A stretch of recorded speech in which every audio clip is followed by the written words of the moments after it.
అధికార కాంగ్రెస్ పార్టీ ప్రతిపక్ష బీఆర్ఎస్ నేతల మధ్య మాటల తూటాలు పేలుతున్నాయి. సీఎం రేవంత్ రెడ్డి విజ్ఞతతో మాట్లాడడం నేర్చుకోవాలన్న మాజీ మంత్రి జగదీష్ రెడ్డి వ్యాఖ్యలకు కాంగ్రెస్ నేత ఎమ్మెల్సీ అద్దంకి దయాకర్ కౌంటర్ ఇచ్చారు.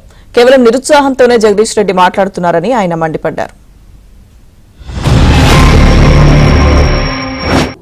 గత 5 సంవత్సరాలు వరుసగా నీళ్ళు ఇస్తే అద్భుతంగా వ్యవసాయం పెరిగింది, లక్షలాది ఎకరాలు పెరిగింది.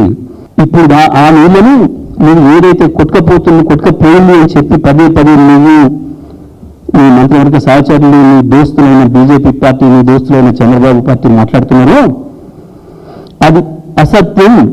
నేను సందర్శించిన ఎక్కడ ఏది కొట్టుకపోలేదు, ఒక్కటి కూడా పోలేదు, అన్ని సిద్ధంగా ఉన్నాయి. కేసీఆర్ చేతికిస్తే ముక్తేశ్వర స్వామి సాక్షిగా ఏదైతే చెప్పొచ్చినో ఆ మాట మీద మళ్ళీ నిలబడుతున్నారు రేవంత్ రెడ్డి. నీకు చేతనైతే అప్పచెప్పి చూడు, 3 రోజుల్లో మేము ఇస్తాం. నల్గొండ జిల్లాలో రాష్ట్రంలో ఒక కొత్త రోడ్డు వేసినవా, కొత్త ప్రాజెక్టు కట్టినవా, ఒక కొత్త పవర్ ప్లాంట్ పెట్టినవా? ఉద్యోగాల విషయంలో అబద్ధాలే. తీసుకొచ్చి 50,000 తలకాయలు ఎక్కడ పెడదామంటే రా పెడదాం. నువ్వు ఇచ్చిన నోటిఫికేషన్లతో కేవలం 11,000 ఉద్యోగాలు తప్ప ఒక్క ఉద్యోగం ఎక్కువ ఇచ్చినట్లుగా నేను దేనికైనా సిద్ధం అని అహంకారంతో నేను ఇష్టం వచ్చినట్టు మాట్లాడుతున్నావు.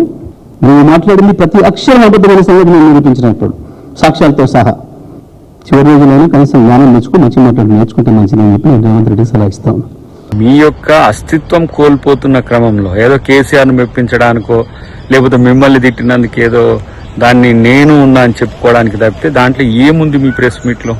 కేసీఆర్ భజన పరుల యొక్క బాగు జరిగింది కదా ప్రభుత్వంలో తప్పితే మరొకటి కాదు. ఈరోజు ప్రతి కార్యక్రమం ప్రజల కొరకు చేస్తున్న అంశాన్ని మీరు జీర్ణించుకోలేక చేస్తున్న అక్కసుతో చేస్తున్న స్టేట్మెంట్స్ గా చూడాల్సింది తప్పితే దీంట్లో కొత్తదనం ఏముంది?